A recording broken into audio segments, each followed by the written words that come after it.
Avant de commencer, j'aimerais vous inviter à vous abonner ainsi qu'à liker, commenter et partager cet épisode. D'autre part, j'aimerais également corriger une erreur de l'épisode sur Starship. Je dis à un moment que l'acier inoxydable est bien moins cher, 2500 $ contre 130 000 pour l'aluminium et ce pour une tonne.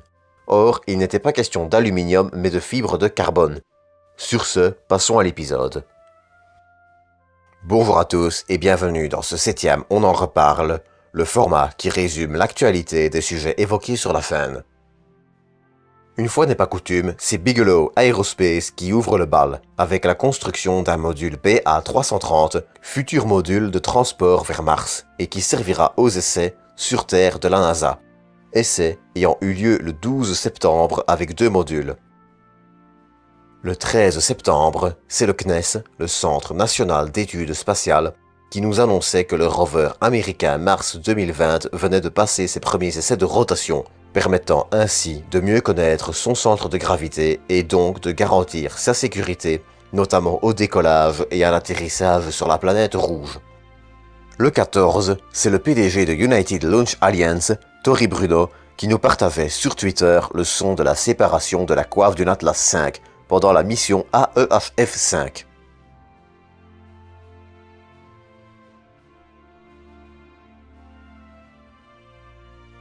Le 16, c'est la NASA qui testait à Mojave un système de navigation fourni par Draper qui servira Dieu aux atterrisseurs des futures missions Artemis.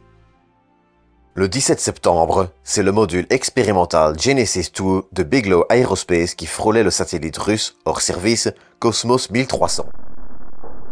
Le 18, on parlait encore de SpaceX, puisque ceux-ci achètent actuellement beaucoup de terrain à Boca Chica, signe, donc, d'un besoin de place grandissant.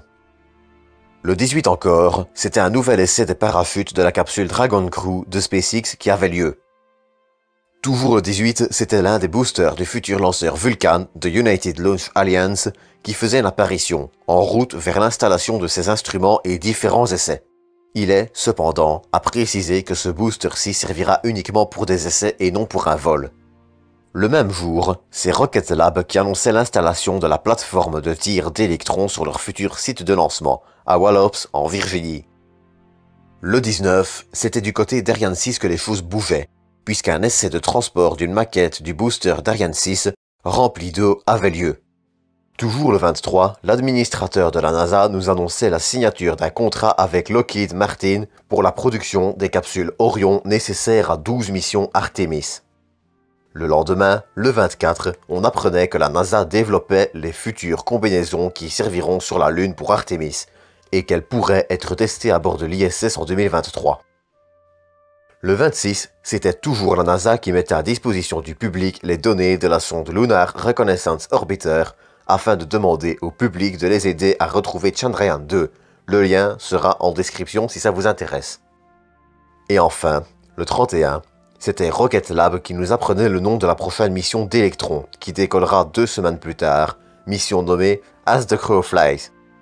Nom qui n'est d'ailleurs pas choisi au hasard, puisque cette mission, qui est pour le compte d'Astro Digital, est pour un système de satellites modulaire nommé Corvus, famille d'oiseaux reprenant les corbeaux, crow en anglais. Phrase qui peut également être traduite par « à vol d'oiseau », inutile d'expliquer la référence au vol, je crois. Le 1er octobre, c'est SpaceX qui publiait une page dédiée au Starship. Page qui ne nous apprenait donc pas grand-chose, si ce n'est que Starship pourrait effectuer des missions cargo et habitées vers la Station Spatiale Internationale. Le premier, toujours, c'était Elon Musk qui nous publiait une vidéo de l'intérieur de la coiffe du Starship. Les 2 objets blancs que vous pouvez voir en haut étant des réservoirs. Autre actualité, en septembre, c'était l'annonce de la découverte de la comète 2I Borisov, comète qui semble, tout comme Oumuamua, venir d'un autre système solaire. 2I Borisov est ainsi le 2e objet interstellaire découvert. Fin septembre, SpaceX et la NASA testaient également l'évacuation d'urgence des astronautes depuis le pas de tir 39A de Cap Canaveral en Floride, et ce, en utilisant la bonne vieille tyrolienne. C'est donc tout pour cet épisode, j'espère qu'il vous aura plu, quant à moi je vous dis à bientôt.